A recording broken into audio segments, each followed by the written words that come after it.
रक्षा मंत्री राजनाथ सिंह ने पाकिस्तान के उप प्रधानमंत्री इशाक डार के दिए गए बयान पर बड़ी बात कही। रक्षा मंत्री राजनाथ सिंह ने एक बयान में कहा कि किसी के हस्तक्षेप के कारण आतंकवादियों के खिलाफ अभियान स्थगित नहीं किया गया। राजनाथ सिंह ने अमेरिकी राष्ट्रपति ट्रंप पर बिना नाम लिए निशाना साधा और कहा कि कुछ लोग भारत पाकिस्तान संघर्ष को रोकने का दावा करते हैं, लेकिन किसी ने ऐसा नहीं किया।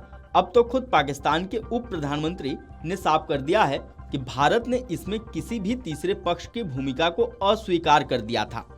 हैदराबाद में आयोजित हैदराबाद मुक्ति दिवस के कार्यक्रम में राजनाथ सिंह ने कहा कि कुछ लोग भारत पाकिस्तान संघर्ष को रोकने का दावा करते हैं, लेकिन किसी ने ऐसा नहीं किया। पाकिस्तान के उप प्रधानमंत्री ने स्पष्ट किया कि भारत ने इसमें किसी तीसरे पक्ष की भूमिका को स्वीकार नहीं किया।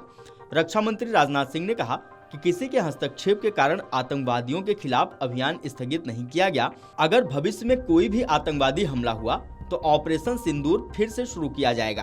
प्रधानमंत्री मोदी ने स्पष्ट किया है, यह एक द्विपक्षीय मुद्दा है और कोई तीसरा पक्ष हस्तक्षेप नहीं कर सकता।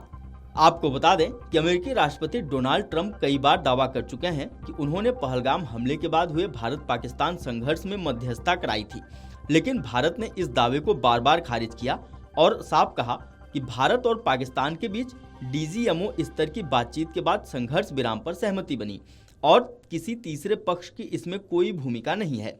मंगलवार को पाकिस्तान के विदेश मंत्री इशाक डार ने भी ट्रंप के दावे की पोल खोली और साफ कहा कि भारत ने संघर्ष विराम में किसी तीसरे पक्ष की मध्यस्थता अस्वीकार कर दी थी।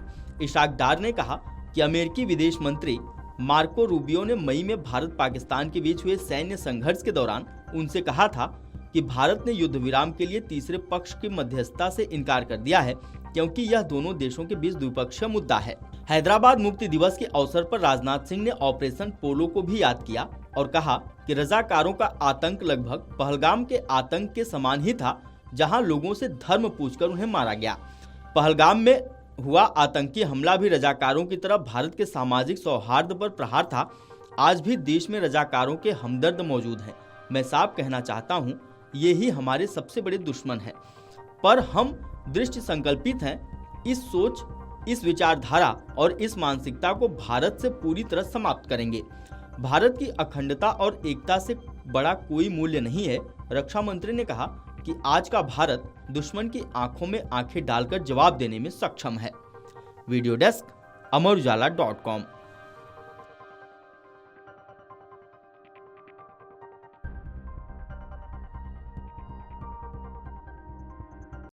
अगर आप ये वीडियो YouTube पर देख रहे हैं तो हमारे चैनल को सब्सक्राइब कर बेल आइकन दबाएं और Facebook पर देख रहे हैं तो हमारे पेज को लाइक करें।